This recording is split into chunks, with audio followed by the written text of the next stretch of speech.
All right, let's get started here. It's my pleasure to introduce another staff member. Ellen Lundgren is the regional campus organizer for the Texas region. South Central now. South Central now. Including Oklahoma and Arkansas. Her region has been recently expanded. Like this week. She has 4 pet rats. She loves to you like to crochet. And you may remember her for taking the group photo recently. So please help me welcome the designer extraordinaire, Ellen.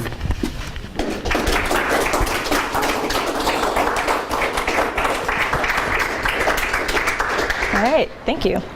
4 rats and a cat. Don't ask me how that works. So hello, and thank you for coming to this.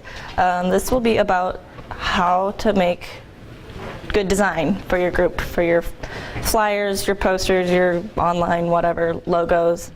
It's very important and something that many people think is lacking in the secular movement, so that's why we have this.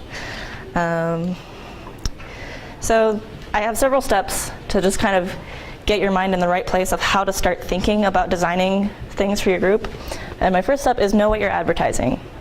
Are you advertising your just regular weekly, bi-weekly meetings? Is it a recurring social event? Maybe it's your study session or coffee outing. Is it a special fundraiser? Is it a speaker event that's going to be one time only? Or is it an advocacy event? Know your audience. Each of these different event types are going to have a different audience. Either it's going to be just your group members, or it's going to be the greater campus, or the campus and the greater community. Maybe it's a section of your campus. Maybe it's the freshmen you want to recruit to come into your group. It could include faculty. It could include religious groups or progressive allies, fence sitters, all those people. You got to think about who you want to bring into each event and how best to reach them. And that's where step 3 comes in understanding your campus climate. Are you from a religious campus? Because you'll probably have to approach people differently than if you're not. Is there a strong political presence you have to be aware of? I like meme fiends. Are memes a big thing on your campus? Because you can use those. You can think about things like that. What's trendy lately? What's going to catch people's attention, make them laugh? Is there a vandalism issue you have to be aware of? Some schools get sensitive if there's been a lot of vandalism issues. They'll pull back some strings on what you can do to advertise on your campus. Is there outside community involvement? Is there a community, an adult community group that you can get in touch with and expand your advertising? And step 4, what are your media choices with all of these things? Each of these different media choices are going to have ways of reaching different people. Flyering, posters and banners, those quarter sheet pluggers you can hand out to people, those are good for reaching the greater campus, any eyeballs that are going to fall on it. Tabling is good for face-to-face individual interaction. Web, social media, and then traditional media, newspaper, TV, radio, those are going to be ways of reaching a lot of people, or specific groups. Web and social media are going to be easier to reach specific groups as well. So that's just the brief overview of what you have to think about when you're starting your advertising. So that brings us to branding. Branding is a thing. It's a cohesive thought of how a product looks. This might be familiar, a good example of branding. Do we know what this is? And why it's good? It's this. It's this. So you've probably seen all of these images before, and you recognize that all of these things have to do with this conference. We have our website banner of how to get around and how to find out about our conference. We have our t-shirts that some of you are wearing today. We have our booklet that you'll recognize because it has the same logo and the same colors and the same font as our website and our t-shirts and all of our other media that has to do with this conference.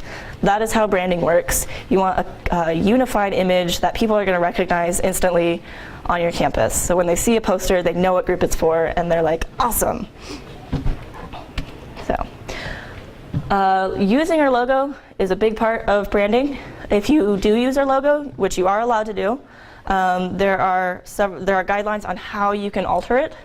They are at the website at the top here on all of these slides. secularstudents.org/alt logo, and that tells you how you can alter the logo. There's also a link at the bottom of the page to download all of our logo files. So here are some examples of how you can and can't use our logo. You can rotate the logo as long as it's still readable. I mean, don't flip it upside down, but little quirky tilt, that's okay. Do not stretch it out of proportion like this does. It's too wide. It's no longer the logo because it looks wrong. Same way, I've seen people stretch it vertically really weird. Like, don't stretch the Facebook logo to fit in or the Secular Student Alliance logo to fit in your Facebook cover. It looks bad. Stop. You can change the colors. We're very loose on what we let you do to our logo. You can change the colors, but you have to keep the dark light dark. Think of it as an Oreo. That's our unofficial snack food of the SSA.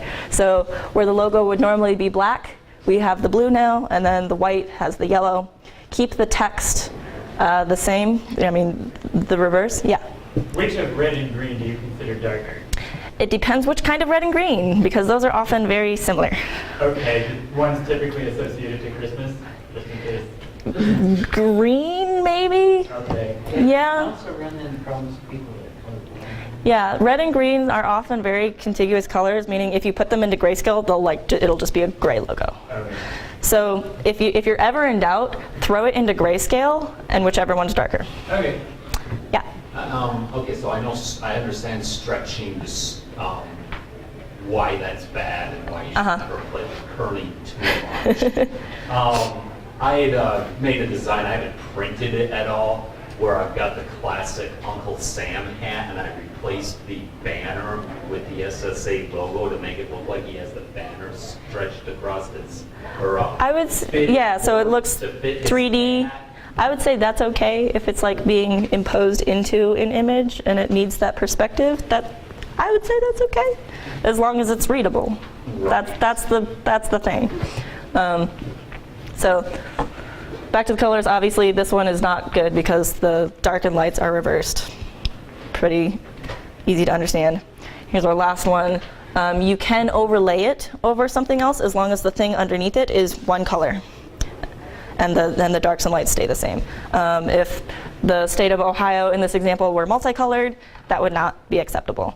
And then I don't know how in the world they expect you to measure this, but you cannot overlay something to cover more than 15% of the logo. So this text on top of our logo would be unacceptable. First of all, it's unreadable. Second of all, it's covering too much of the logo. So if they shifted it down so it was covering just a little bottom area, that'd be okay. But too much. So here's a little overview on what you should consider when designing a logo for your group and getting a brand. You want it to be bold. You want punchy, eye-catching, grabbing image. You want it to be easy to read. If there's any text, it needs to be legible. It needs to be legible from far away. It needs to be legible when you shrink it down to your little tiny Facebook profile pictures. You only want to use about 1 or 2 colors. Black and whites are freebies, those don't count. But other than that, keep the color palette limited. You want minimal stuff, and I'll have examples of this in a little bit. But if there's too many busy things going on, like your eye doesn't know what to look at, it's just too much. There's icons or text. Some logos are text only. IBM, that's a logo. But some also incorporate both. Oftentimes if you have an icon, like an iconic image like the Apple logo, you need some sort of accompanying text to know what that is. And then you want a logical name. You want the name to make sense. You want people to understand it. Pretty logical, I think. So these are some examples of bad branding. So this is where we get interactive, and you guys get to tell me what's bad about these. The blue and yellow one is almost impossible to read. Yeah, that's my example of too much stuff going on and bad font choice. You cannot read atheist, agnostic, skeptics, but I have no idea what these letters are supposed to be here. But it is too much contrast for the text to read over that. What else? Well, the one sort of in the middle uses the old SSA logo, Yeah. which nobody likes. This is the old SSA logo, which we stopped using years ago. If you are still using it, stop. It's terrible. This logo would be fine if they updated it to the newer, nice, roundy, curvy one. It's really hard to read South Alabama, specifically Alabama. That would probably be a little hard to read, but it would be acceptable if you updated the logo. But if you're still using this old logo, please stop. We updated it for a reason. What else? Yeah.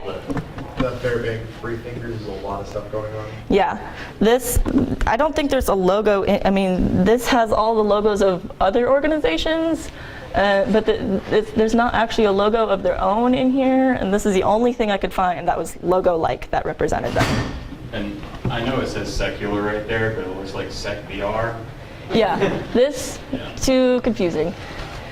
Like, that's supposed to be an L. I would think that would be an I. That looks like a V. For humanist? Isn't that the Humanist Society? Yeah, and it's kind of the humanist logo. It's busy and there's a lot of ambiguity. Too much stuff going on. It's not easily legible, and not everybody would know what these symbols mean. So, what else? The center bottom one can't be read either. The blue on top of blue. Yeah, that's also too much stuff going on, not legible, all this little teeny tiny text. You're not going to be able to read that. Any others? Center top, not everybody knows that kind of was designed for atheism. It's like, oh, cool, Avengers, Yeah. People might not know what this one is. This is like where it's an icon, but there's no text to tell you what it's about, and it's not like imagey enough to like get an idea. The top left one, in addition to, there's lots of different text at different sizes, so it's hard to read. Almost every school has a graphic design guideline that basically says you can't use the school's logo and other things, so they probably didn't get approval for that. I had not actually thought of that one before, but people often ask. Yeah, people often ask what's wrong with this one, and it's a little tricky, but that is a good one. I had not thought of it before, but our reasoning is there's a drop shadow and like 3D effects and like like glowing effects on the logo, and that's just like too many effects thrown onto it. And we do allow for like some simple drop shadows. Those are in the alt logo guidelines, but that's just too much. So, what about this one? It's kind of unclear what it is. Yeah. Is the group name Dogma Knowledge? Yeah. It's very unclear. It's very like literally punchy, but and it looks cool. But what's it for? There's no group name. Is it for an event? It looks like it'd be really cool for an event, but. So, I don't know, good start. So you guys, my point with this is that you guys know this stuff. You know what good and bad design is. You just have to be conscious of it and how to use it. So here's my good branding. So why do we like these? They look good. Simple, yeah? Simple colors. We can read them. You can read them. Symmetry.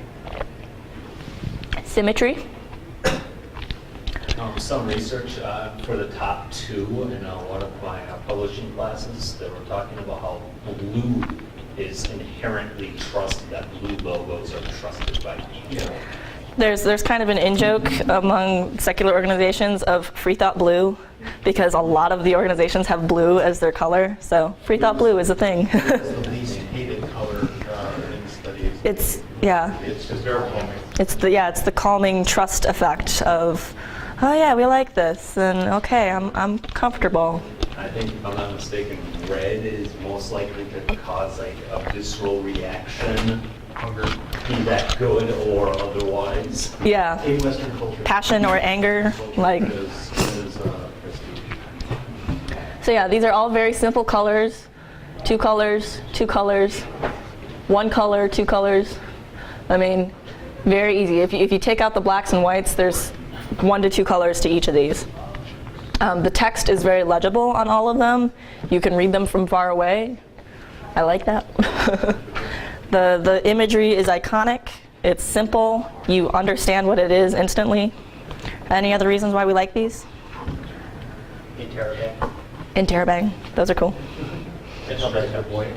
Oh, wait. What was that? Straight to the point, you understand what it's point? Yeah, straight to the point. Logical. Logical names, easy to read. So. Comment on the brain there, that would even, I mean, it's complex. How does that scale down? I mean, I'm sure it's still very, the contrast is still very clear on a thumbnail as it is. Well, it's a brain like in a speech bubble. So even if it's small and you don't see the brain, you're like, speech bubble. Okay. Like, Let's talk. yeah, let's talk. Discussion group, something. Oh, wait, there's a brain. Yeah. I like that one. So now, pop quiz. Which of these are good and which of these are bad? The bottom middle, I would say that's bad because you can't really see student too well. The contrast is bad. Yeah, this bottom middle one is breaking our logo guidelines because they're covering more than 15% of it, and it makes it illegible, and you can't tell exactly what the thing is supposed to be on there. It's I can't really tell where the layering. It's like they did an overlay effect, and I think it's the school logo is like a bowl, but it's just overlapping them like that doesn't do anybody any favors. So, The bottom left one doesn't tell you who they are. yeah, this one we don't know who that is. SAS. Are they a geography organization? I don't know. Imagery is unclear. The center left is good and the bottom right is good. Yeah, why do we like those two? I don't know. Because it's got an H in the hands. Yeah. Yeah, that's what I like. Oh, I mean, it's relatively simple, you know. Relatively simple. It's one color. The band. So it could also be interpreted as hands around the earth. If you think that sphere would be the earth. Mm-hmm. I like the Occam's Razor's logo concept, although not many people will know that that's a reference to Russell's teapot. Yeah, Occam's razors. This was. It looks cool. Yeah. It's punchy. You're like, oh, what's that? Like, what's it have to do with teapots? Razors and teapots. I don't get it. This is from a school whose mascot is the Razorbacks. So on campus, it would make a lot of sense. That's one thing you have to be aware of is of your audience. This audience is obviously for people on campus who are going to understand the reference. Off campus, we don't really understand it, but it works for them. What else? The F. Yeah. Do we like it? Do we not like it? I don't know What was it? What is it? Yeah. It's like the Incredible. Looks like a superhero. Yeah. Is it? Maybe it's for a group in Florida. I'm free thinker. I'm not sure, but this is one where it's an icon that needs some accompanying text to explain what it is. The green one there with the bird and the brain, it always catches my eye when I'm scrolling through the SSA affiliates, but it's really, especially from here, because the font has such variable weights, most of the thin lines get lost. Yeah. See them, and then it's really... Wait, there's other text on there besides Think Freely? Well, I can't read Think Freely, if I that's thought what... that said I-H. Oh. Confused. I mean, I can It tries read to Think Freely. It tries to tell a story, I guess. There's a bird carrying a brain out of a cage. yeah, it's an interesting image concept, but it's too. I think my opinion is that it's too detailed. There's like all these shadow effects and whatnot. Like it's hard There's to. also no information about either group. Yeah, there's no information about the group. It doesn't really get the idea across well enough, in my opinion. And yeah, the text, the font choice is definitely off. Also, I don't think any of these have contact information telling you where you can find them. Well, that wouldn't be included in the logo information, but that would be nearby, ideally. But Is there a group called Flying Spaghetti Monster or? This isn't very well defined. If I didn't know what that was, it looks like it could be FCN. Right. yeah. Like, I think this one's cute and it's kind of cool, but again, like, what's it for? People who don't know what the Flying Spaghetti Monster is are gonna have, they're like, oh, like, what is this, like a pasta dinner club or, you know, with googly eyes? I don't know.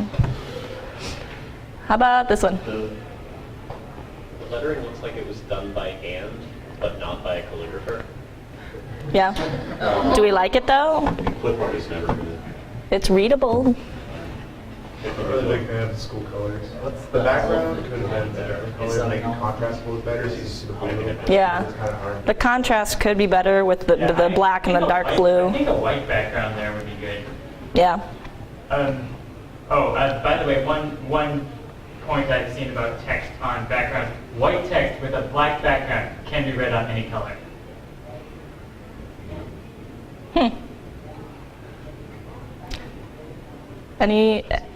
Are there any? With like outline. Yeah. That's what a lot of the memes use. That's useful. The one under the FSM doesn't have a solid color behind it. Yeah, this breaks our logo guidelines. If you were going to overlay this logo over something else, you'd have to knock out the white text in the Secular and Alliance as well. But this background is multiple colors, so it wouldn't follow the guidelines anyways. Yeah, try printing that out. Yeah, Never go on paper. yeah. I'm kind of ambivalent about the bluish Secular Student Alliance under the Occam's razor. There's kind of an outline, there's that face behind part of it. Yeah. I feel like overall it might be like a good mix of difficult, like such that it'd be compelling. Somebody can read it 90% of the way, but the face is there, so it might actually work. But that's kind of in that, it's kind of in that risk. Yeah, the color choice is good, but this is our old logo. So this is also unacceptable because it's our old logo.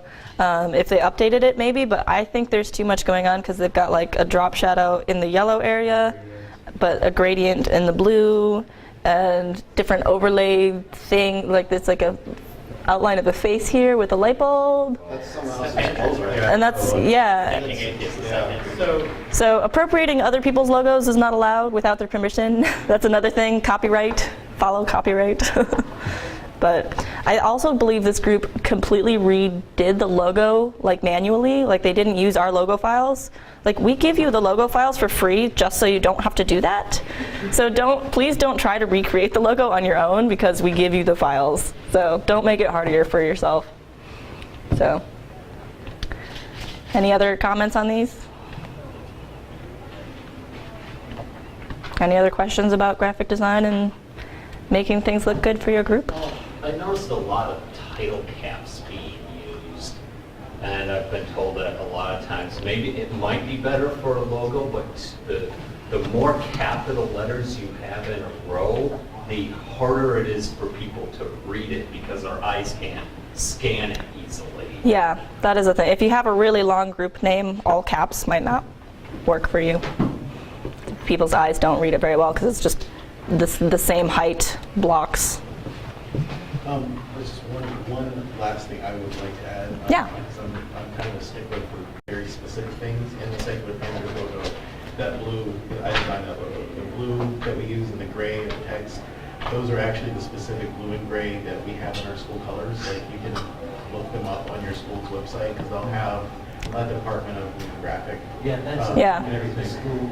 I'm sorry? If you're going to incorporate the school, you have to have the right colors. Well, yeah, but I mean, Yeah. even for us, like, we didn't incorporate our school's logo, because we can't incorporate the school logo, but we still use the school, like the specific school colors.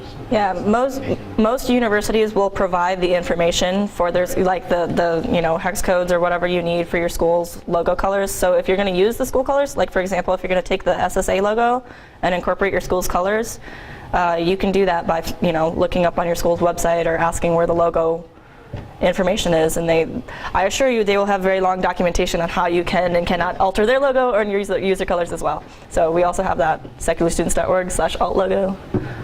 And I know that we have an advertising sharing spot on the website, on the SSA website. the design exchange is currently being revamped by myself. It is not fully complete yet, but that will be available. I believe it's secularstudents.org/exchange.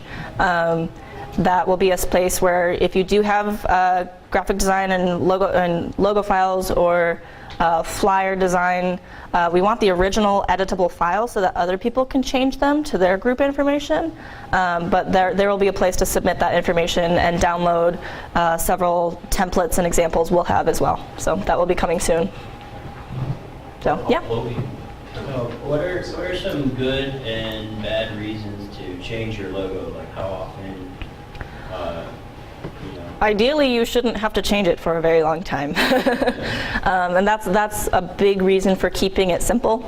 You don't want it to get too specific to a certain generation, or like you don't want to use a meme idea for your group, because in a couple of years that'll be out of fashion and it won't apply anymore and people will think you're old and uncool.